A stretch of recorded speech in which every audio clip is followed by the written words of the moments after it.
What's up, everyone? This is Goldilocks, former TNA backstage interviewer, manager, and you're listening to TNA Cross the Line podcast. Thanks for being here. TNA Wrestling, Cross the Line.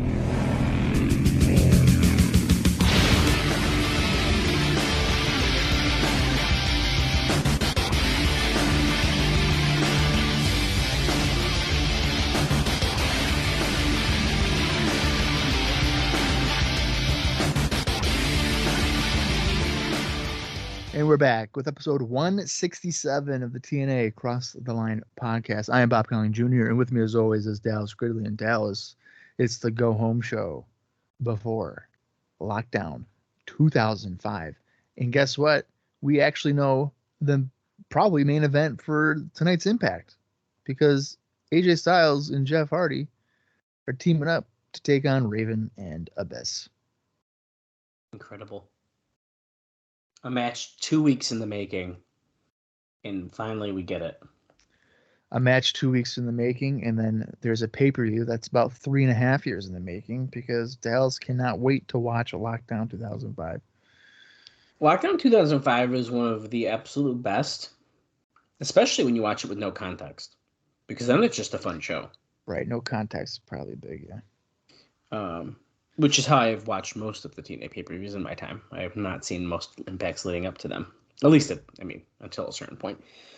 Yeah, now I'm going to reveal the fact that Dallas suggested that we say that there was an audio problem and that we just skip this episode to get right to Lockdown. And I said, no, Dallas.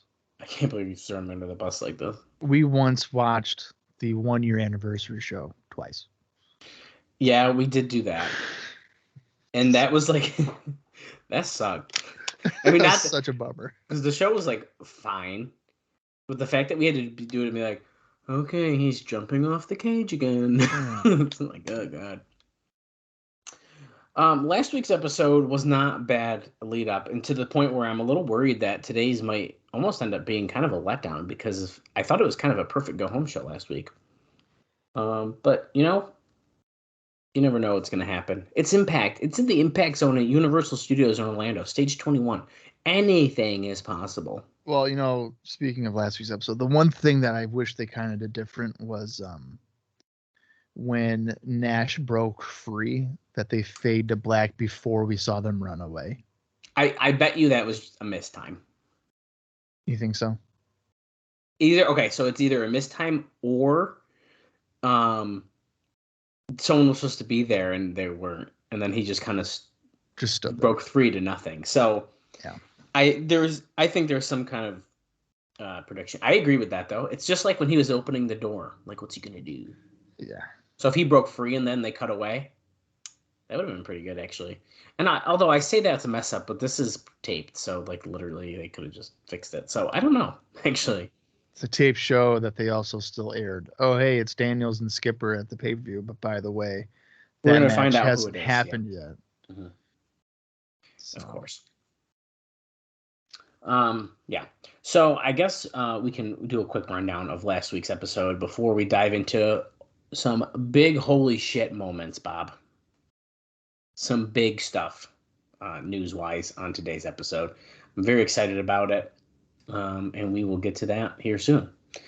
So on the April 15th show, we saw Michael Shane, Kid Cash, and Lance Hoyt go over Sabin, Apollo, and Sonny Zanaki when Cash pinned Apollo after Frog Splash. As noted last week, there was no shocker at the tapings because he had a prior booking in Mexico. And Dave notes that it's going to be hard for him to get any momentum as the next great Hispanic star if he misses 3 weeks of TV at a time. Which is a pretty fair point. Mm-hmm. Candido came out in a wheelchair from being on the wrong end of the 3-on-1 attack, particularly since Nash was the one. That was 2 weeks ago.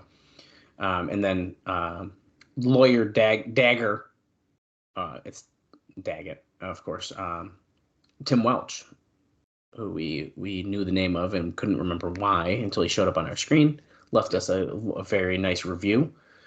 Which I hope everyone else would leave us a review wherever you listen to your favorite podcast as well. Again, Tim, if you're listening, just reach out to us because we don't know how to get a hold of you. Yeah. So we'll chat it up. Yeah, let's chat it up. Off or on the record, doesn't matter. Yeah, I'm honestly fine doing either one of those too. Then we saw Trinity. She had Dusty's autobiography backstage, and then she had kind of had a fight with Tracy about that. Well, they plugged that a lot. There's another note about it. BG James and Ron Killings defeated Team Canada's Petey Williams and A1, who they mention is Alistair Ralphs, but call him Al Ralphs, but also called him A1. So they called him a lot of different things. A1 is actually the name he does use for Border City Wrestling in Ontario, though. So he's kind of all over it. So it looks like he's going to be A1 now. He used Alistair Ralphs at the last pay-per-view, but anyway. So he says, so the team challenging for the tag belts loses on TV a week before the pay-per-view. That's a really good point that I did not pick up on while we were watching that, but it was announced at the bottom of our screen that America's Most Wanted was fighting Team Canada. Conan pinned Eric Young with a powerbomb, and during the taping, they kept teasing dissension with Conan against the other two members of the Three Life Crew. And Conan did not come out with James and Killings in their tag match, and he pretty much told them backstage, don't come out during mine. I don't want to get hit with a guitar. So Accidentally get hit by it. Accidentally. Shane Douglas did an interview with Jeff Hardy and Styles, which essentially was to announce the main event of today's show. And as soon as Styles walks away, Jeff Hardy kind of stands there, and he's like, nah. And he turns around, and he gets hit very hard in the head with a garbage can by Raven. Just kind of tease more of their tables match coming up at Lockdown. Then Jeff Jarrett came out in commentary for the main event. Kevin Nash tried to go after him. They had about 15 security guards, and Shane Douglas hold him back, along with Lawyer Daggett. But security held him back, of course, like I said. The main was Monty Brown and the Outlaw going over Waltman and DDP. Jarrett interfered, hitting Waltman with a guitar shot, which is how the Outlaw pinned him. And then there was that big brawl that Bob just mentioned backstage. It spilled out to the back. Kevin Nash was seen in the distance being held by security until he broke free. And, well, he didn't really get to do anything after he broke free. No, he just stood around like, what? Yeah. Where'd they go? And as I noted, this is a separate note, but there was a ton of product placements of Rhodes' new book, the spot where the girls were fighting over it. And at other times, the book was upright at the announcer's desk throughout the show, and Mike Tenay also plugged it a few times. So that book was all over that episode. Do you think it's going to be a New York bestseller? No, I don't. Yeah, it's not. So yeah, I didn't think of it. Because usually on the book it would say, New York Times bestseller, and unfortunately, it wasn't. It's not. Here's a plot twist for you guys. This book is about 250 something pages here. Let's see here. And I'm going to make this an audio book right now. Yeah, it's just under 250. So I'm going to start reading Dusty's book today on air. Okay. 248 pages. So page number 1.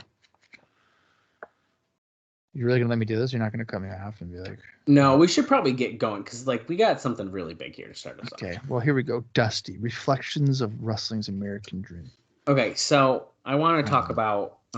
copyright 2005, 2006, 2012 by Dusty Rhodes and Howard Brody. Let's talk about Kid Cash. Cover photo. Oh, I'm literally reading even Yeah, that's not... the copyright. I don't like that. We're going to talk about Kid Cash first. I just can't wait another freaking minute. Yeah, you got it. Yeah, I mean, anytime there's Kid Cash, this is a 2-parter, and it's a long one. Oh, no. 2-part. It's so good. We can't keep it to just one? Okay, go ahead. It's actually almost in a way a 3-parter, but anyway. So this is from Alvarez first here. So he notes that also out of the question now are Kid Cash's chances of getting a big push anytime soon. After laying low for several months, he went on the Wrestling News Live radio show and toured the company a new one. So, get ready. He started off by saying, as usual, that he wasn't being used right and that TNA bringing in all these has-been wrestlers was probably putting them even further into debt. Like Dusty, he was appalled at the thought of TNA bringing in the recently released WWE wrestlers. I'll pause there and say we are going to talk about that Dusty Rhodes interview next, or in the next few minutes. Saying that if they were so good that they'd still be with WWE. He said that he and a bunch of other TNA wrestlers have been busting their asses the past 3 years and have been pushed to the side in favor of these other geeks. And because of that, he would no longer be giving 100%. He said he wanted out of his TNA deal so he could go to WWE and be a part of the ECW pay-per-view in June. He said he had already been asked. He already asked TNA once, and they turned him down. He said he'd do anything for a WWE deal, and if Vince offered him one, he'd even be willing to go down and start an OVW. That's how bad he wants this. He claimed that TNA told him that they saw him as an ECW talent, and that's why he'd never be pushed to the very top. He said that there were a lot of guys who had lied to TNA and claimed that they had WWE offers on the table in order to get better deals. D-Ray 3000. I mean, that was... Courtesy of Johnny Fairplay. Yeah, courtesy of Johnny Fairplay. He said his contract was up in September, and he'd try everything so far to get himself released or fired. He said he'd already told them that he had no interest in resigning, and that they hadn't paid him for merchandise or tape sales, and that they lied to him and broke several promises. He said Jarrett was a nice guy and all, but he wasn't a world-class athlete. He wasn't helping TNA ratings, and he was just another guy WWE didn't want anymore. He said he had no respect for America's Most Wanted and that they were no good at all. And then apparently during this interview, yeah, exactly. I'll point out that Alvarez, and then in my second part here, Dave Meltzer also says, like, okay, are you being serious about that? The host did try to defend them, and Cash went on a violent, profanity-laced tirade. So that's part one. It's pretty wild stuff here, and I'm going to scroll down here to part number two. Do you think that him saying that AMW is not good is a sign of potential jealousy? I'd say that, or he's just trying to stir the pot because he knows that they're a favorite, and like... I think it could be both. Right. And I don't consider Kid Cash an ECW guy. I mean, give me a break. I mean, his breakthrough with ECW was in 2000, and the company ended in January of 2001. So he was there for a year. Right. That's fair. So this is Dave Meltzer's note on the same interview. So I'm not going to read the entire thing just because it's pretty much the same stuff. One thing that's different is there's the talk of, can WWE use TNA wrestlers on the show, the ECW show, and he was told no, but then there's recent developments that TNA actually might allow that to happen if Vince says that they can. Blah, blah, blah. That's probably the biggest difference I'm seeing in the notes here. But the bigger part is actually the beginning. So Kid Cash was back in complaining mode in an AudioWrestling.com interview where he said that he would not continue to work for TNA when his contract expired in September. Okay, we know that. After word of the interview got out, though, the company finally got tired of his public complaining, and they fired him. Well, mission accomplished. Yeah. Yep. So Kid Cash is fired. That's what he wanted to do. That sucks because I like him in TNA, but yeah, I mean, I gotta say, I'm pretty disappointed. Because I like Kid Cash a lot. So this is a very disappointing time, and I will say, so I do believe that last match we just saw on last week's episode was his final TNA match until about 2010. So unfortunately, we're kind of done with seeing Kid Cash. Later than that, isn't it? Like 20? It's like a... No, I think it is. No, I think I saw 2010. Is it? I'll double check TNA? right now. I'll double check right now. I think I saw 2010. I might be wrong. I looked quick when I looked. Oh, wait. Oh, no, 2010. Is it like late 2010? August. Oh, and it's specifically the Hardcore Justice show. That's why. So Okay. It's just like a one-off. Okay. I was going to say, because I literally just reviewed, I'm like almost through August of 2010, and I have not seen them, but I have been watching the pay-per-views. Oh, so okay. That explains that. Yeah, that explains that. And then in 2011, he comes in June and then kind of continues from there. Okay. Yeah, that's what I figured with the 20. And he does. He's a couple more years up to 2013 here. Although 2013 only features one TV appearance, and the rest are on like TNA One Night Only shows.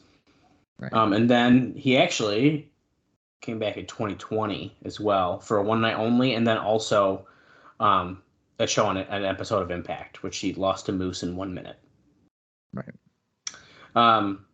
So he's not fully done with TNA or in Impact in general, but his longest stint in the company is done, which is pretty unfortunate. Now, I'm sure we will talk about it more, but I don't think he really appeared. Yeah, he doesn't really like appear on TV for WWE till pretty late in the year.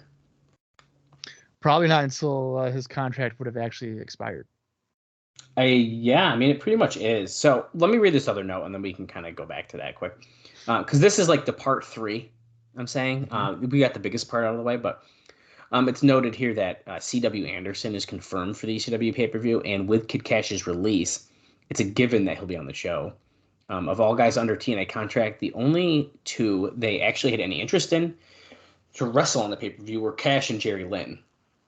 Now, if Raven or Shane Douglas was available, they'd likely be used, or at least Raven, since Douglas kind of has heat with everyone in some fashion, since he was a major part of ECW, but he said he doesn't see much sense in an interest in having either in a match.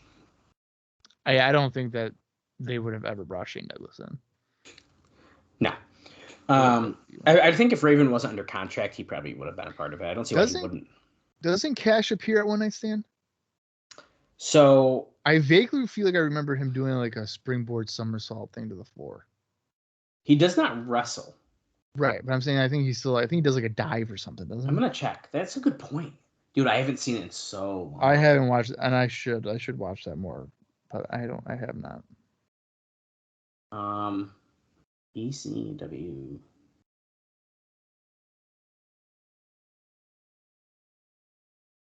What the fuck is this?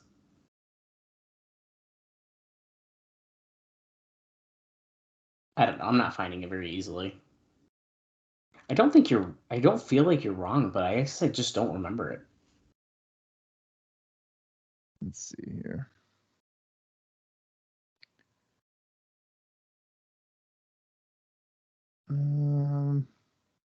Yeah, he was. He was? Yeah, he was one of many to interfere in the main event of ECW One Night Stand. Oh, okay. And then his first outing is on June 19th, 2005, airing of Sunday Night Heat against Tajiri in a tryout.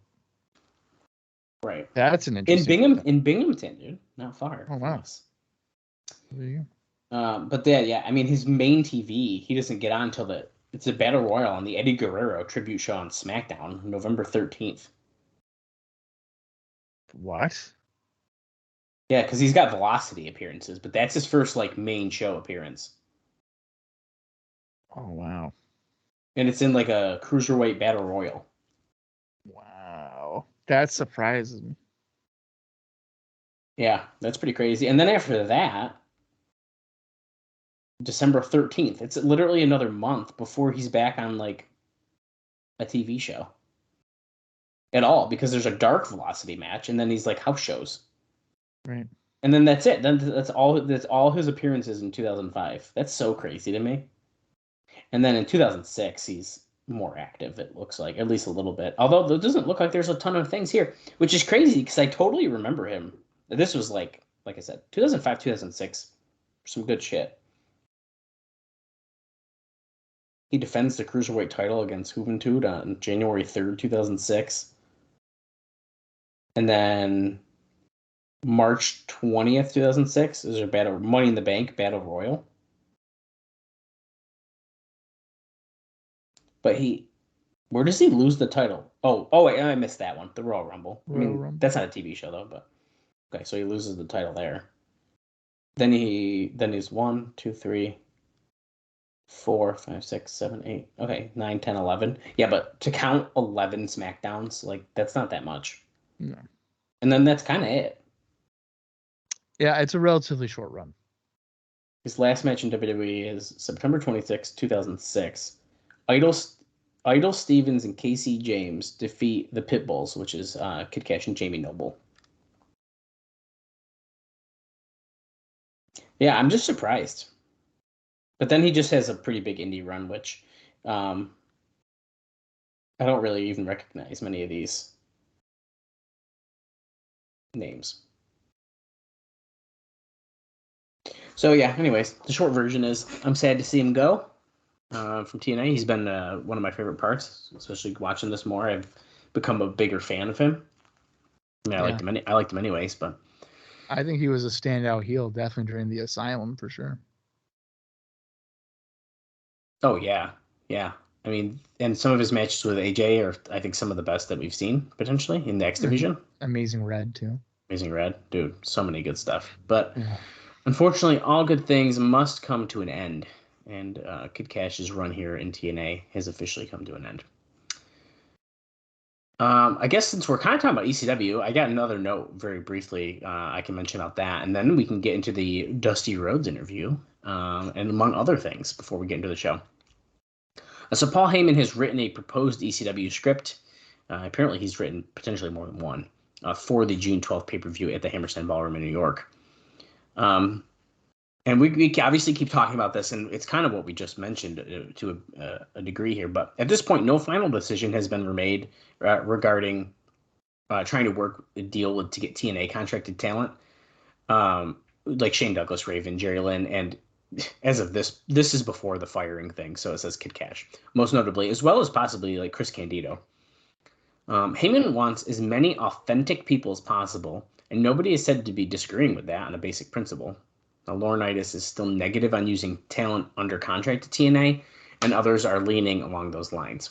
The final decision hasn't been made by Vince McMahon, hasn't been made yet, and no contact has been made with the TNA office regarding a deal. So we'll have to wait and see. A rating update for you here as I'm scrolling. Impact on April 8th did a 0.19, and the replay did on the next day did a 0.24. Pretty fun stuff. Okay. Pulling the big numbers. Dusty Rhodes interview, man. This is a pretty interesting one. So Dusty Rhodes was on Between the Ropes radio on April 13th, and more than hinted about decisions being made on booking above his head. Rhodes said point blank that TNA needs a better time slot.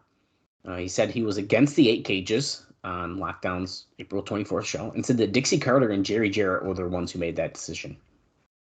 He also said that he has no problem taking heat for the idea, though. He said to challenge WWE, they need the right time slot and the right station, and right now the pay-per-views can't do the buys they should.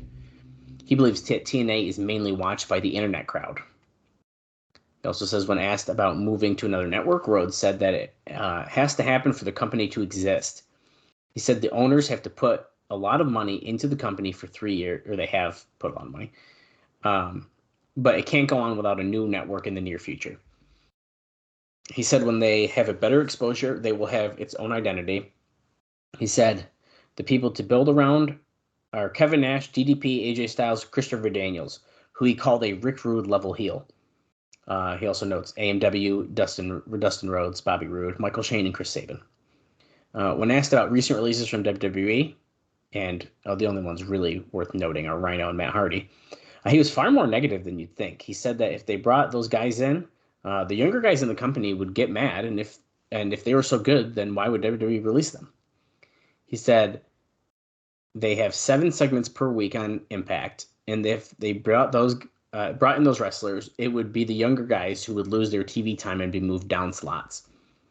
Now, in a later interview, he was more open about Hardy and Rhino and put over their talent, but still repeated that if they were brought in, then wrestlers wouldn't like it because it would cost younger guys who have been with the company TV time.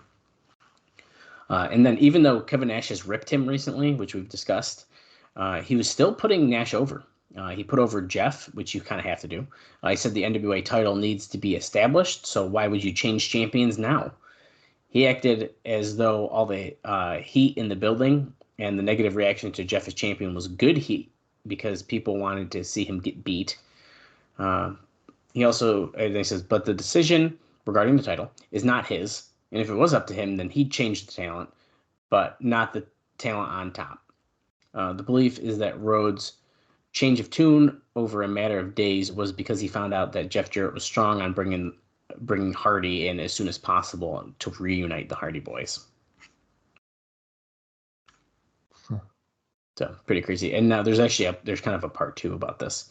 Well, it's not the same interview, but the day after this, Dave says it's kind of a sad deal. But on April 14th, Dusty Rhodes was on Fox Sports Radio promoting his book. The host asked him if he ever goes to wrestling matches anymore, which speaks volumes about both their own preparation and TNA's visibility. Actually, far more for the former, as I can't imagine interviewing a guest who is on TV every week and not even having that knowledge, which is a really great point. Yeah. It at least allowed Rhodes to plug the show, which is on their own network. Later, a caller brought up being a big fan of Rhodes and seeing his matches, and then asked what his son Dustin was doing, clearly having no idea TNA existed. The report was that Rhodes came off good, but it was a sad reality check listening. Yeah, I mean, it's amazing that even now people really don't know just who has been in TNA. Mm-hmm. Yeah, it's pretty crazy. Yeah. Pretty crazy stuff. Let me see what else I got here for you. Those are some of the heavy hitters, though. Kevin Nash here. He's actually gotten a movie role in Los Angeles for a month. This is very exciting. I'm not sure how that affects his appearing on the April 24th pay-per-view and the April 26th for the TV taping, but he did cancel an indie booking on April 15th for Scott D'Amore in Windsor, Ontario. While some wrestlers were pushing for Nash's booker, believe that or not, the comments last week have kind of changed. Apparently, Nash made it clear to people that he would take the job, but only with a substantial raise. The feeling of wrestlers we've spoken with was very negative because everyone knows the company is in rough shape with guys shorted on pay of late. The feeling is Nash at $5,000 per show, which means theoretically $15,000 for one night when they do 3 weeks of television, is the company's highest paid guy, and they need to have a booker who isn't looking for big money unless he first produces results. Well, the last time Kevin Nash was a booker, that did not go well. Yeah, I was pretty surprised to read that. Yeah. I got one final note here for you, and then we will get into the show. And I do have more to talk about during the show. I don't think it's anything mind-blowing. Actually, I'm not sure about that. No, I don't. Nothing like the Kid Cash thing. Anyways, the third group that we know that TNA is talking to regarding TV is WGN out of Chicago. Again. Yep. WGN has a decent penetration, which is quite the word to use to describe their reach. But it's another station that outside of Chicago, nobody watches. Because it's so weak nationally, they're up for any kind of programming that can draw ratings. The impression that we have is WGN will likely give them the best deal, at least when it comes to cost of time or perhaps not paying for time. But from an exposure standpoint, it's probably a step down, even from FSN. Cost savings on TV is not a mindset that they can be in because their exposure level is already too low and cutting back is death. Yeah, well, so Fox Sports is at least like a focus nationally. WGN is just a Chicago network. Yeah, I don't think that's a good idea. I don't think that'd be smart to go in that direction. No, I don't think so either. Yeah, pretty interesting stuff here. I think that is all I have, though, here before we get going on the show. I do have a very brief Billy Gunn interview note that we'll discuss. What else can I tease you with? A couple people who are probably not coming back because they've signed deals elsewhere. And more. Not coming back. I hate feeling like a jilted lover when I know. TNA guys go somewhere else. I know, me too. It's disappointment. All right, well, let's get into the April 22nd, 2005 edition of TNA Impact. And it is just 2 days before Lockdown 2005. The approximate runtime for this is 42 minutes and 17 seconds. I'm going to count down from 3. And when I say play, that is when we are going to once again cross the line. Here we go. 3, 2, 1, play. Bob, this is TNA. It's a new face of professional wrestling. Last week. So we're getting that highlight. Here's Jeff Hardy about to get hit in the head with a trash can again. These are some new. This is new footage here that we're seeing though of like the stars in the back. That's kind of cool.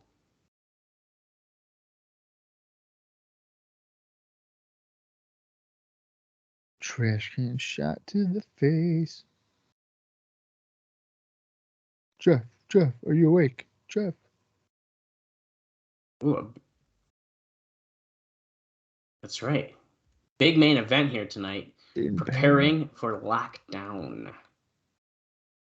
Hell yeah.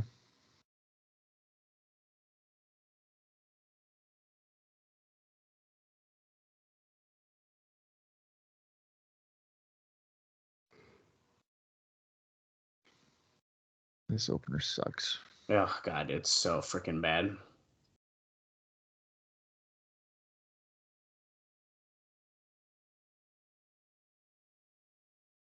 You still have Sabu in there. Yeah, dude, that's what I mean. If they just change that, I might not hate it. I mean, wait, I'm a Hoyt-a-manic. Or Maniac? A Hoyt-a-maniac? Yeah, Maniac. Yeah, what the fuck? Are we serious?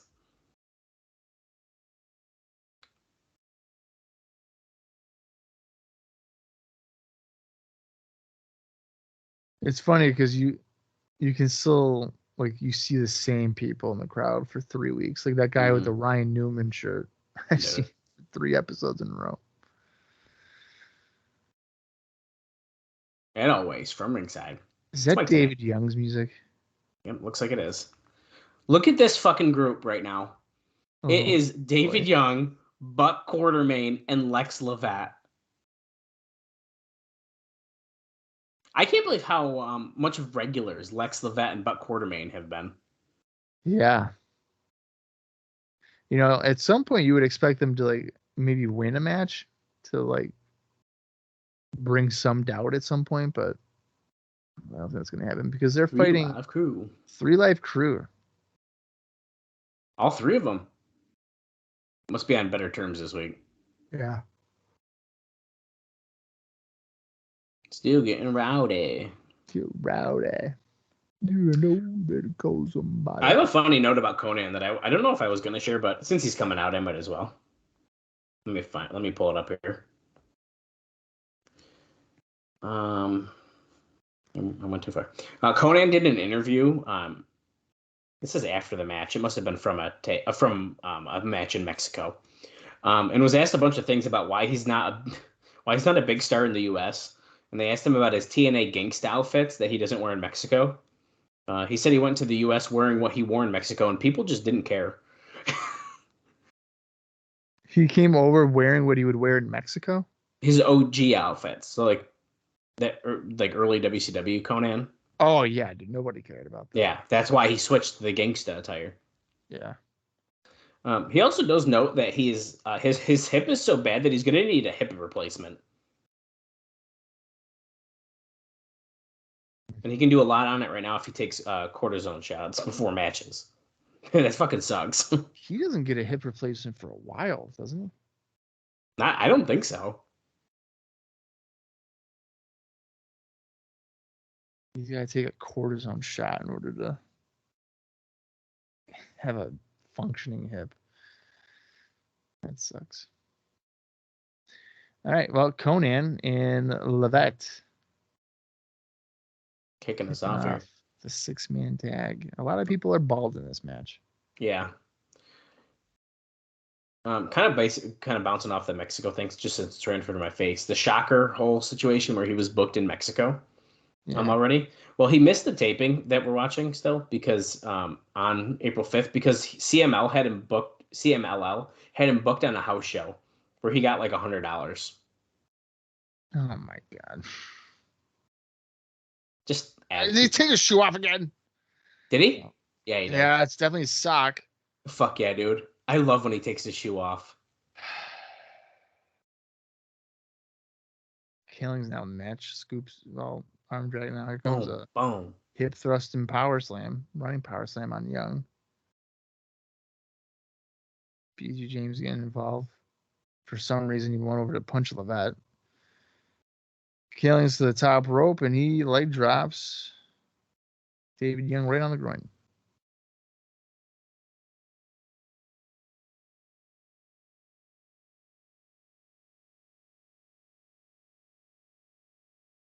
They've been a tag team for over 2 years. How many tag teams last that long? That's what TNA says. The majority of them. Spinebuster by David Young. I don't know if you just caught what he just said. He just said it all through the NWA TNA era. So that makes it sound like that era is far past us, which I kind of think it kind of is too. But wait, what? He said what? It's the NWA TNA era. That's when they went through the whole NWA TNA era. Now, of course, technically, they still have the NWA Association, but it's not NWA TNA anymore. It has not really been since we got on Fox Sports 9. Right. Almost, I would say, once weekly pay-per-views in the Asylum stopped, the NWA thing kind of dropped. I want you to name your top right now through this journey so far in TNA. I want you to name your top 5 favorite tag teams. It doesn't have to be like the favorite. Like, just name 5 of your favorite tag teams that we've seen. America's Most Wanted. Okay. Swinger and Diamond. Okay. I'll say Team Canada. It seems vague, but Okay. If you made me pick 2 Team Canada, I feel like Rude and Young have been having the good tag team matches. I feel like. Right. I just had another one. I like Cash and Hoyt. Cash Dallas. Okay, that's 4. Hold on, let me think about this one. The Harris, but no, I'm kidding. I know what you're getting at. What am I getting at? That I'm probably gonna think of someone besides 3 Live Crew.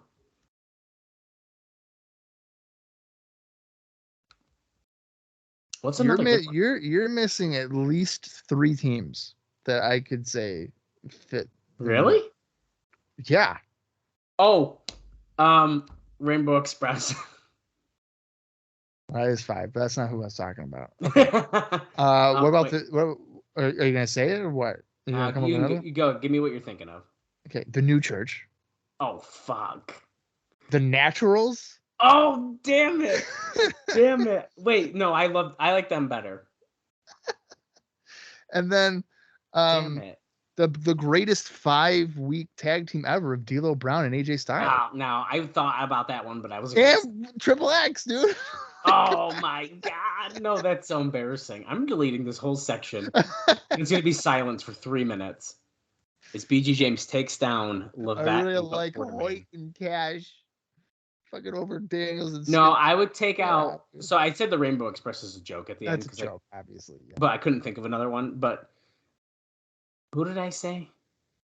America's. Okay, so let me redo this. America's Most Wanted, The Naturals, Triple X. I mean, yes, of course, duh. Diamond and Swinger. Diamond Swinger and probably Team Canada then. I'm still no New Church. Oh wait, take out Team Canada. I want New Church. Okay. Which New Church? That's a better question. Probably Brian Lee and Slash. Oh yeah. I mean, what would be the other one? Sin and Slash. Fucking Sin. Yeah, fucking Sin and Slash. I don't want to see a guy that. And isn't it? Well, there's Devin Storm. Devin Storm and Slash. Devin Storm and Slash was good. Yeah. Axe kick. That was a really shitty looking egg kick. I'm sorry. That was good. But those for the cover on David Young. 5 minutes on the fucking dot, baby. Beware, coming for you. It's the remix. 3. Look at everyone with their shoes. Bob, fuck you, dude. Is that a thing? Oh fuck my god. you, Bob. Everyone's taking their shoes off because Conan did. It's over. Fuck you for hating it. Look at them all. That is so stupid. Nope. They could get a fungus infection on the bottom of their feet. Who knows how when the floor's been cleaned last? No, Bob is officially and it's Florida. Wrong. They're probably all barefoot. Well, probably right about that. Wow, dude. I can't believe everyone with their shoe off. I'm telling you right now. Oh, production error. Oh, wait. San Juan, Puerto Rico. Let's get a look at this. Are they going to show Borash being the douchebag that caused the match or no? Because he's introducing it as a babyface, right? In San Juan here. It's the Final Justice Show. That's what the name that Bob, I don't know how to say correctly, translates to. Abyss was there.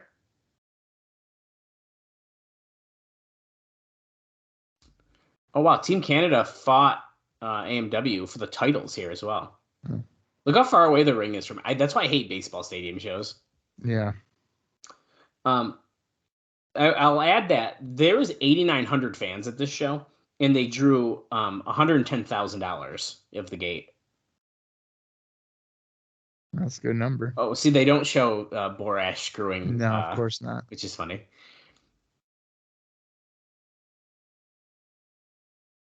Oh, here we go. Top 5 steel cage moments. Okay, Skipper walk. What happened to 5? Wait a second. Okay, well, we got number 4, the Tower of Doom at Turning Point. Why'd they go to 4? It said top 5. You didn't get 5. Dude, that's funny as fuck. Oh, that's weird. The Tower of Doom. That was okay. Whatever. I don't even care. Number 1 would be Skipper walking the cage. Number 2 should probably be the death sentence. Number 3 would be when D'Lo fell off the side of the cage and almost died. That's all I can think of. Look, they're talking about the former partners. They had a bond that was so strong.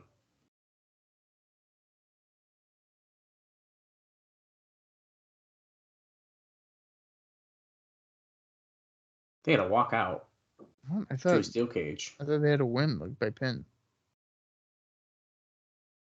Oh, maybe not anymore.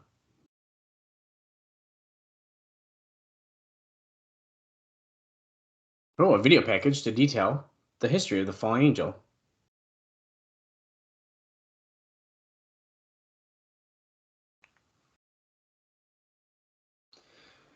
Let's see. What do I got for you during this video package, Bob? Hit me with it. Well, more Puerto Rico, Mexican lucha stuff. More Shocker is what I'm getting at here. He apparently will be appearing at Lockdown, but he might not be at the Hard Justice on May 15th because Antonio Pena is going to ask when he comes in for Shocker to work Triple Mania. That's the same date, and he wants him to work in the main event. So we'll see. Let's see.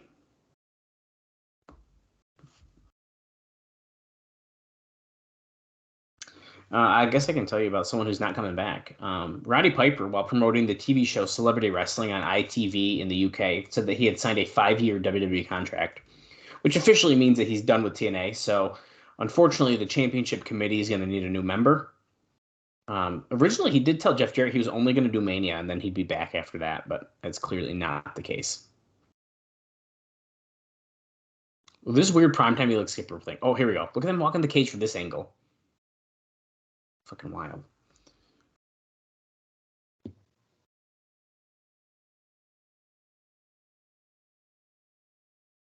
Another person not coming back, Bob, or probably not coming back. It's Jimmy Hart, because he also signed a 5-year deal, $10,000 merchandising deal with WWE. So we never really saw him. I know. He was working backstage, right? I mean, yeah. But because it's a 5-year, $10,000. Yeah. What kind of deal is that? Doesn't sound that great to me, but it doesn't. His deal doesn't prevent him to work on wrestling shows for other groups. But it does give WWE exclusive merchandising rights. So that's a little bit different for him. But well, so he could still be like a producer or something if you wanted to be. This highlight package is still going on, guys. That's why I'm just pumping out notes for you. No, I tell you what you need to do. Say your prayers. When I deliver my gospel at Lockdown, it'll be at your expense, I think he said, but he said it very quietly, and I couldn't really hear him. I think you're right. I want to see another top 4 cage match moment. Oh, dude, fuck yeah. The graphics are back. Prime Time, baby, versus Christopher Daniels. Prime Time, even though he's going back to Elix Skipper, too. I don't know. Whatever. Yeah, it doesn't. Whatever. What do I know? I feel like we're going to get another video package here. Well, maybe not. Dustin The Lone Rhodes. Star.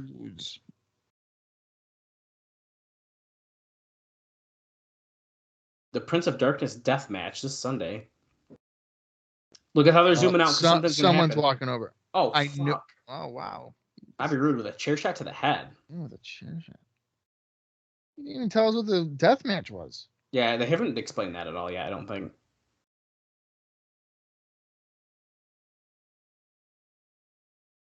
Oh, shit. Oh. Waffled him again. He's threatening security, too. Oh, here's AMW. Do they not look cool as fuck with those jackets on or what? Yeah, they do. I love those jackets.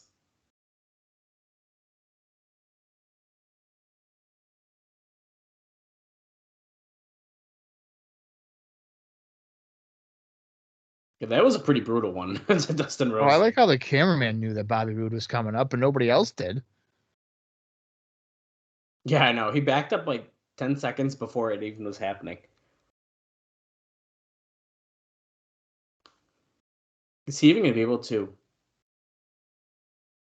What's going to happen at Lockdown? Maybe he also has a movie in Hollywood that he's got to go to. They're writing him off. Don West trying to check on him. Is he going to be able to reign over Bobby Roode at Lockdown? Be careful, Don. I don't want him having to, roll down the aisleway or something. Like he did at the park. I can't believe what's going on here. They're really milking this. Some girl is shocked. There's Don Harris. That's our first appearance of Don Harris we've seen. Oh, fuck it. Here come the Naturals. Dun, dun, dun, dun, dun, dun, dun. A tag team that Dallas completely forgot about. That's great. Which is one of my favorite TNA teams. How the fuck? I know. You love the natural disaster. I was Here thinking... comes Chris Candido in a wheelchair with Tim Welch. No, it's Lawyer Daggett. Yeah, right. Daggett. Look at oh my god. The face, he's inflating his cheeks. That is so funny, dude. This comedic gold right here. He looks terrified. He's wincing. This is great.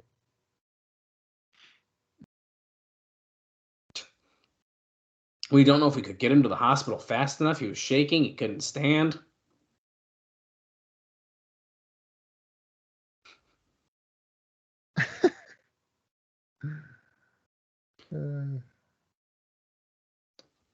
Chase fighting American Most Wanted.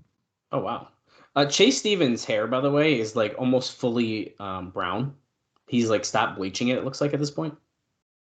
Oh, yeah. It's got some tips at the end there still, but it's definitely grown out. Like, this is the longest his hair's been. So, America's Most Wanted, whipping them against the guardrails. We're starting off in classic fashion here, brawling around ringside. Can't really complain about it. It's always fun. America's Most Wanted, the first team I said, and the Naturals, the team I forgot. Which is just crazy to me. I was just waiting for you to be like, oh, the Naturals. And then I was like, wait a minute. Why is he not saying the Naturals? I freaking love the Naturals, too. I'm so mad at myself. I can't wait if we interview Chase Stevens down the line. I'll have to bring that up. I'm like, hey, Chase. Yeah, well, maybe I had Bob Dallas. would This is DM tough. him. Maybe Bob would DM him. You never told me to do it. Our friend did. Yeah, our friend did. But I'm saying you're the one that has to, like, give me permission. I do not. Yeah, he did. Bob's making it seem like I'm like super controlling over this podcast, which is not the truth. Well, I just wanted to read Dusty's book from beginning to end on here, and you were like, nope. We can't sit through 238 pages, and Bob reads at a fourth grade level, so it'd probably take a few days. Give me a break. We'll do a bonus episode. Bob reads The American Dream. It's only 17 chapters. It would take me just over 2 weeks. A chapter a day.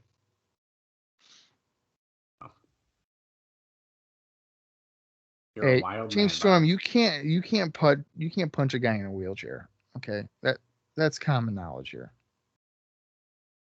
Uh-oh. Oh, Harris just throws Douglas face first onto the ramp. painful. Storm clubbing away on Stevens. Has this match even officially started? I guess it has. The clock's going. Yeah, okay, that's a good point. The clock is going. They must have just rang the bell immediately. Yeah, but weren't they brawling? They haven't been in the ring. No. That's weird.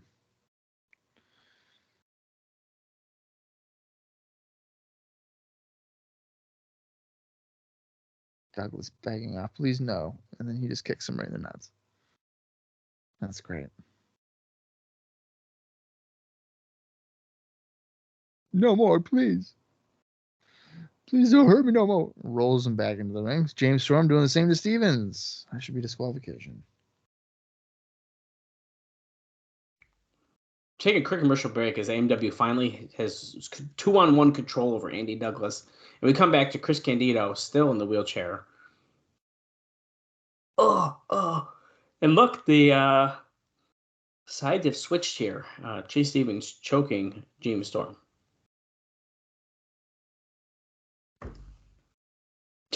TNA says that Candido is milking the situation. Who is he to say that? I know.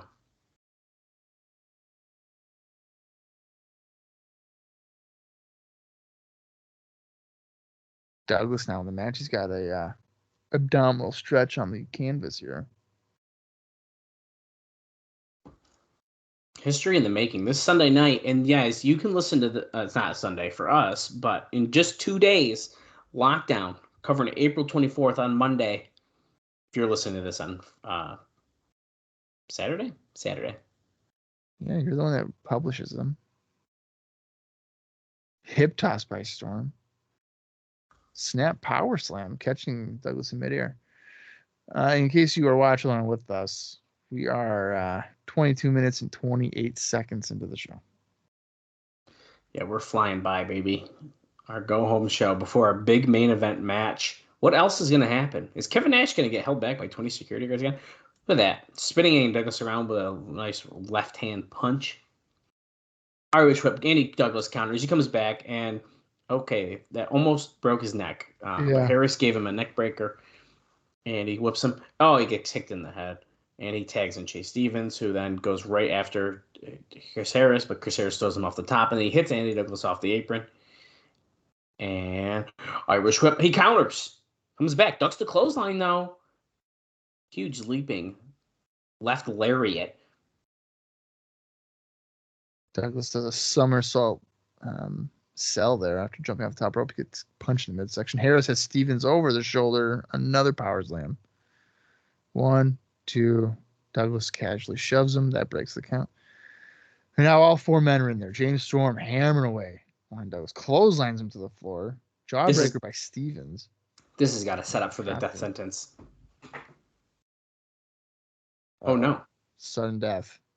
No. 8-second ride. No. Oh, counter. Irish whip up and over in the corner. Chase Stevens' chest hits. Ducks the clothesline. Super kick by James Storm. And you know what that means. Put him up. Put him up. Pop, pop, pop, pop. Oh, fuck. Oh, it's a miracle. Chris Candido is walking. He's rolled in the ring. This is a miracle. I cannot believe this. I was just about to say, what if he stood up right now? Oh, shit. Catatonic. But Candido clotheslines Harris. Stevens, he used the cast. Stevens is on top. Oh, and I didn't see the cast. Wins. Yeah, he had his arm in a slinging. Dude, add the naturals into that match. Make it a 3-way for the title. What a huge win. And then I love this. I love Candido being in a wheelchair, helping his team win. And he goes right back to sitting down and being like, I'm injured. That was good. But he's smirking and he's like, I'm so smart. I didn't notice the cast, so that was really good.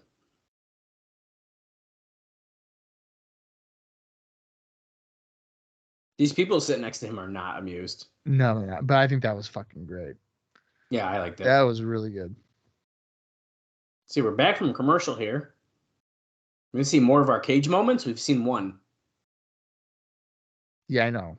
Count down from 5. We started at 4. And we're over halfway through the show.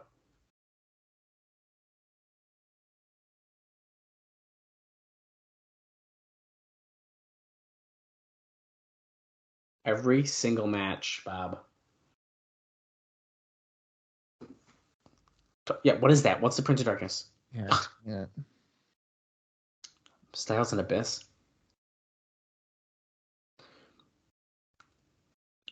In the winner, fights at Hard Justice.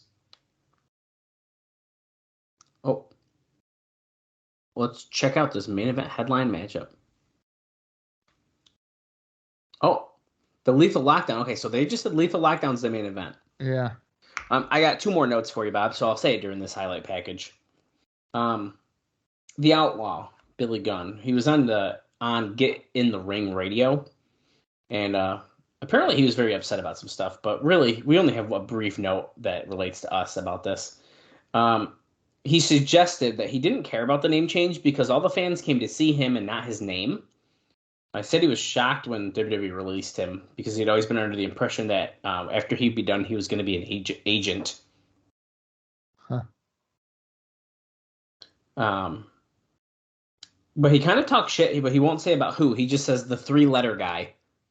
So you can think about who that is if you want. Triple H, VKM, Triple H, Yeah. HBK. Well, the 3-letter guy. And then my final note here, I might as well just tell you now. Randy Orton, RKO. No, that's not it. My final note, as noted last week, about Sanjay Dutt. Well, he has agreed to return on April 18th. So it's official, Sanjay Dutt, he's coming back. Oh, wow. And that is everything I got for you on today's show, Bob. We get to enjoy this main event and what else happens. That's gotta be our awkward. show. They're like, hey, 3 months ago, you're fired. And then they're like, hey, you want to come back? And he's just No, like, I don't sure. think he was under contract. Well, regardless, we're That's not not going to bring you fired. back in. That's not fired. You know, it makes me want to like think about Ring of Honor and like guys would email and be, hey, am I getting booked? And they're like, yeah, sure. And then like there comes a day where they just stop emailing you back. I wonder how like devastating that is. Yeah, maybe it's sad. It's got to be pretty like shitty.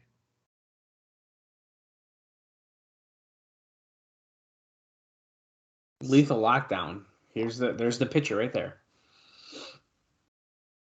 So high. Main event time.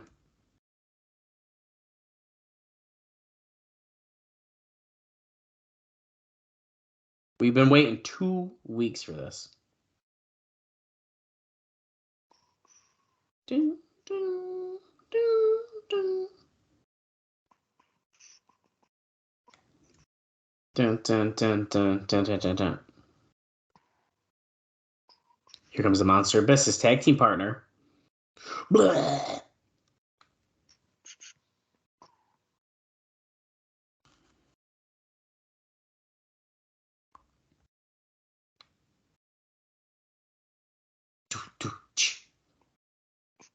Modest to the top. Here comes Jeff Hardy. I have some indie notes here too. At least I think I do for AJ. Do I? Well, I guess I lied. I don't have any for AJ, but I do for Raven, who is opposed to this match. On April 9th, Raven lost to Lex Lovett for the NWA Southern Heavyweight Championship for NWA Florida, the War on I-4 in Tampa, Florida. Is there anybody else on that show that I know? Let's see. Probably not. I like that Jeff Hardy's hands are completely covered in paint and his forehead. Yeah, he's just giving up. Oh, there's 3,000 fans at this show. Wow.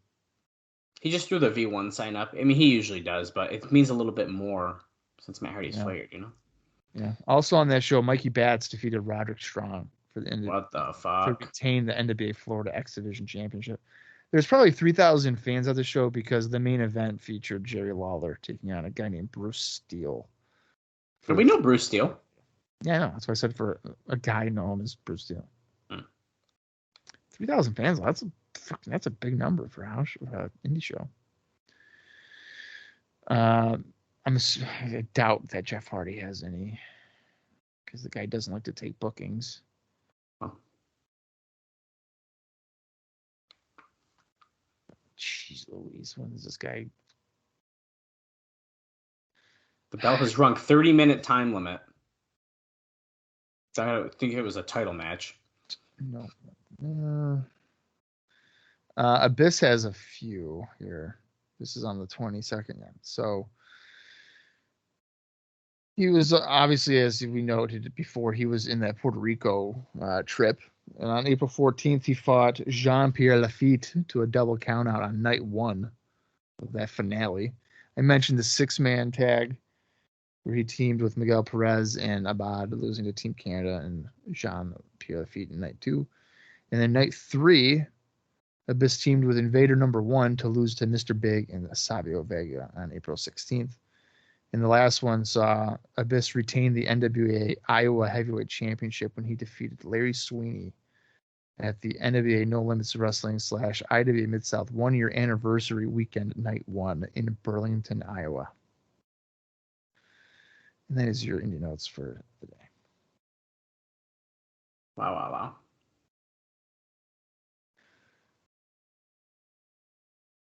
Styles hammering away on AJ, or on Abyss, excuse me. Clotheslines Abyss over the top 2 of the floor. Abyss is pissed. That's for you. That's what you get, Abyss, for yelling at women. Yeah, we're gonna fight now because of that. Here's Raven with a skirt on, and he comes off the ropes, and is met with a drop kick of sorts. Spin kick.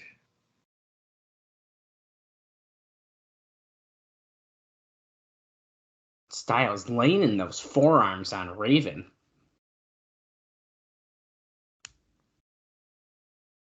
Stomps and chops in the corner.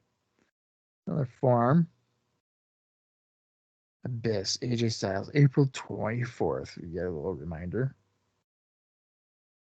We are 32 minutes, 37 seconds into this show.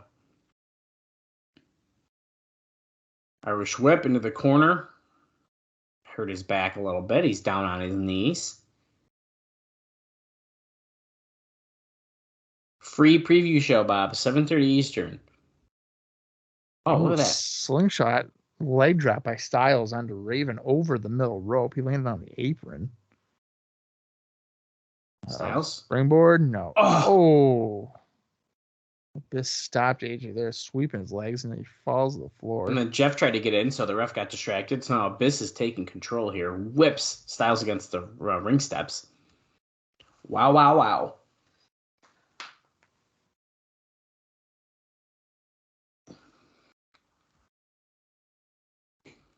This is turned a full 180. Do you think these guys could go over 26 minutes? Nope. I don't know if Raven's ever wrestled for a half hour before. He'd run out of stuff to do, I think. How many discus clotheslines do you think he'd do? 7. How many times do you think he'd go to the middle rope and press his knee against somebody's back and then fall down to the canvas?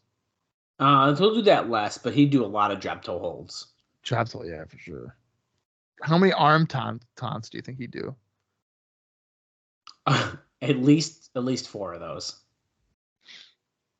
He'll try to hit the Raven effect at least 6 times. Only hit it maybe twice.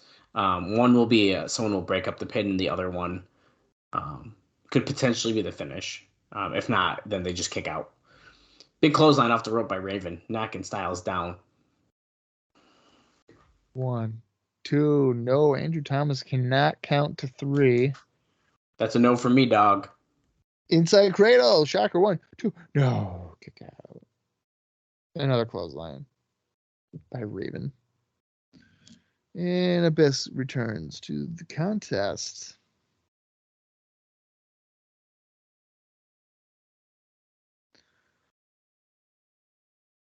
Abyss and Raven working well together. Gotta love it. Clubbing away on AJ over the back with a forearm strike.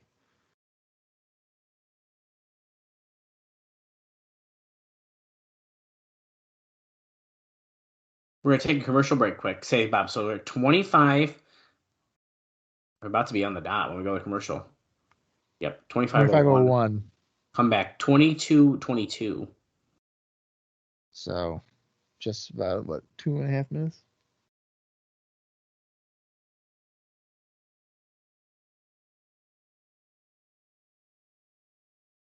Pop up. Look at that. Boom. That's freaking huge, bro.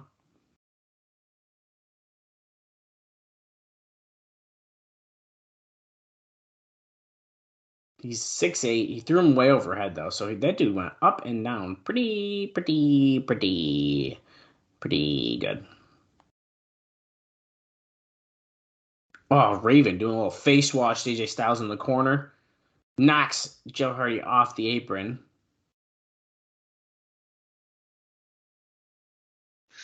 I miss when Raven and Abyss hated each other. Yeah. I mean, here's the tale. There we See, go. it does make sense for them to be together because they are both like dark characters, and it Yeah. just fits. Okay, so Raven has set up a table against the guardrail, like just leaned up against the guardrail. He wants Abyss to press slam Styles from the ring to the table. Or powerbomb, apparently.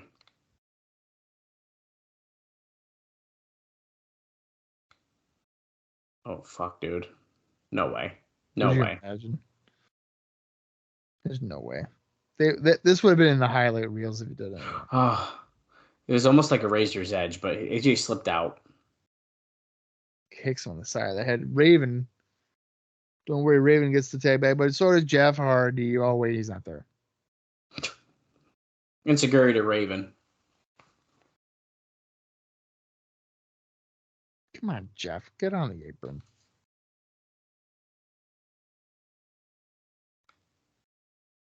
There you go. Jeff Hardy cleaning house. He's not seemingly motivated. That sling blade was kind of slow. Yeah. Jawbreaker. Maybe because he knows that Matt Hardy might be coming in. He's not motivated. Right. Styles just launched himself off of Hardy's back to the floor, but Abyss caught him, slammed him against the ring post. Now Hardy's going after Raven. And boom, huge splash by Abyss. On accident. This is his partner. Right. Abyss is knocked out of the ring. Is Hardy about to go for the twist of fate? Calls for it. Hits it. And he hits it. 1, 2. Abyss breaks the cover. Should have known.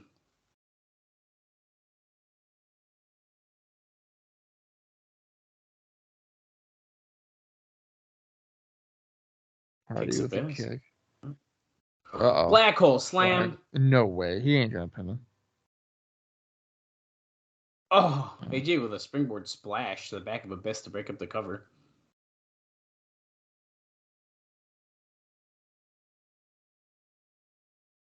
Okay, Styles gonna go to hit the Styles Clash on Abyss, but no, Raven with a drop kick to his head. A little unusual for him. Okay, he's going after Hardy now. Looks like we may see a little double team. He's holding Hardy. Abyss grabbed the chain. Strapping it. He's wrapping it really good around his fists. Okay, you got to go off the rope, of course. Oh, he hit AJ. Because AJ pushed Hardy and Raven out of the way. And so, he ended on a DQ. That's lame. Man. The crowd's like, boo. Raven affected Jeff Hardy. Affected by Raven. Oh. I thought this was going to get the table. I think get the chair. Can he wedge it in? He always struggles with this. Raven's like, take your chain, I'll do the chair.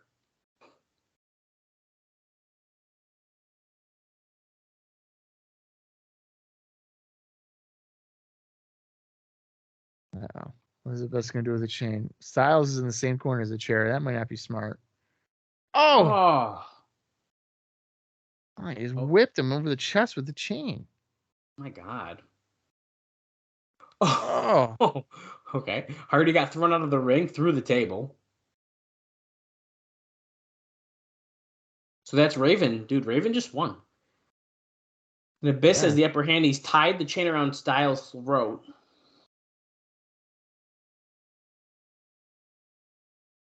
Oh, no. Oh, no.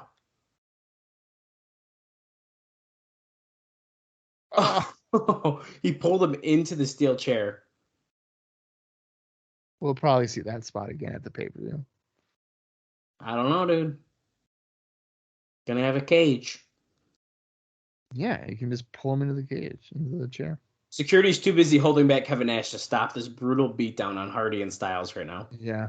In just 2 days, are these guys going to be okay enough to even be at the pay-per-view? Because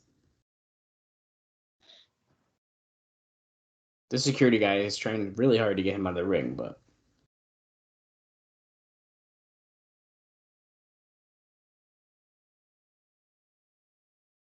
Fist seems pretty proud of himself. Jeff Hardy's knocked out, struggling to get to his feet.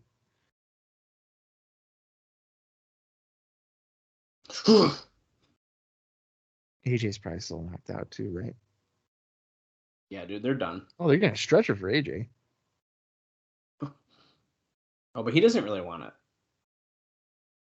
Well, too bad. Yeah, he's not feeling that. You got to do the stretcher job to promote your main event. Uh-oh. I'm just trying to come back.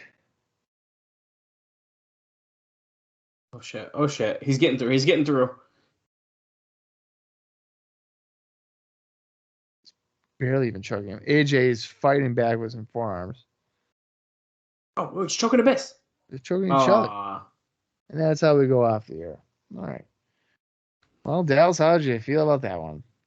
I think it was a good episode, but I feel like match-wise, like on paper and stuff, everything sounded better, but I still kind of like last week's a little bit better. But I guess I was just excited to see Kevin Nash get held back like 7 times. I do think it was a good end to build up those 2 matches. Rude and Dustin got a little bit of spotlight, even America's Most Wanted and stuff. I mean, there's a lot there. So I'd say thumbs up.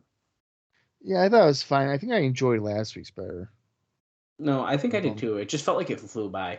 Yeah. But it was a good show. But the big show is next week, Bob. Or sorry, 2 days. It's not even next week. 2 freaking That's days. the best part about our format is we don't have to wait. No. It's in 2 days. It's going to be a very exciting show, us covering Lockdown 2005. I'm really, really excited, as Bob has noted. So I think it's going to be a great time, and I hope everyone comes and joins us, because this is the last of like the really big ones I was really looking forward to. Now, there's plenty of good ones left. Plenty. Right. But some of my favorites, we're finally getting to that. So I'm excited. Yeah, I'm looking forward to this. Probably like the rest of the year pay-per-view wise.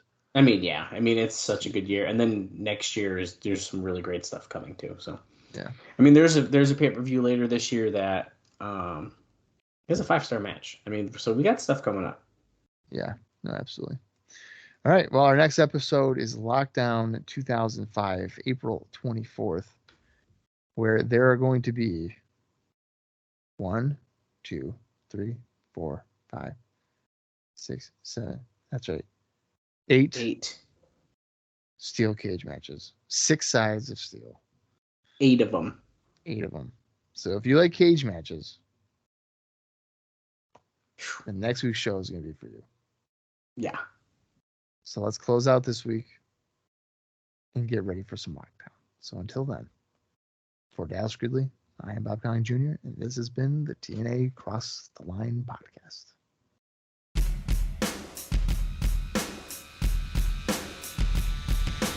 Modest to the top. Modest at the top.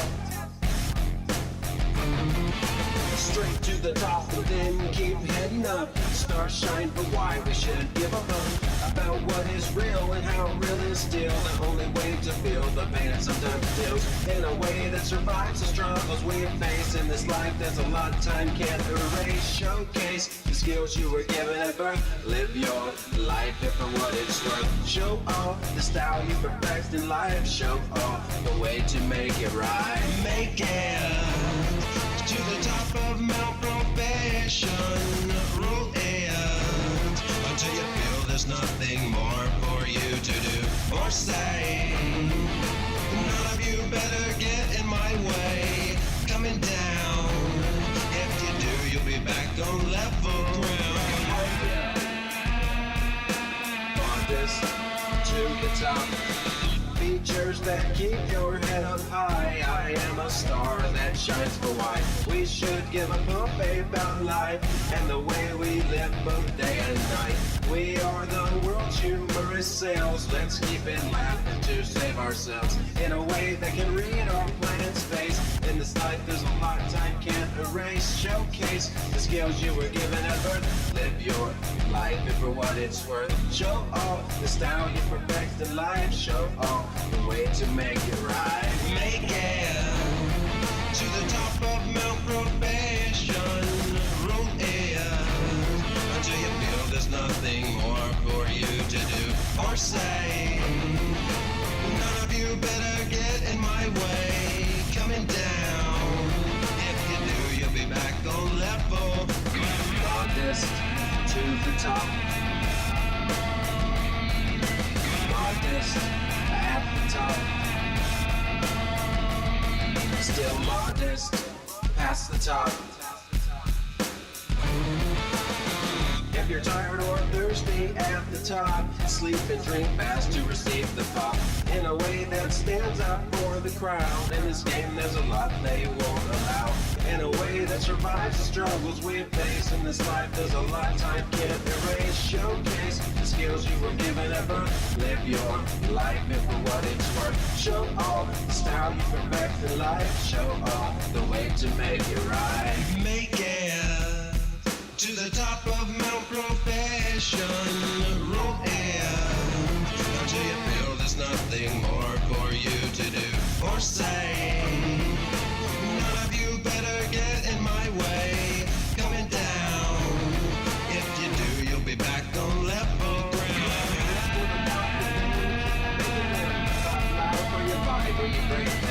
From losing chance of disrespect, I am a son with an all-right neck. Modest, past the top.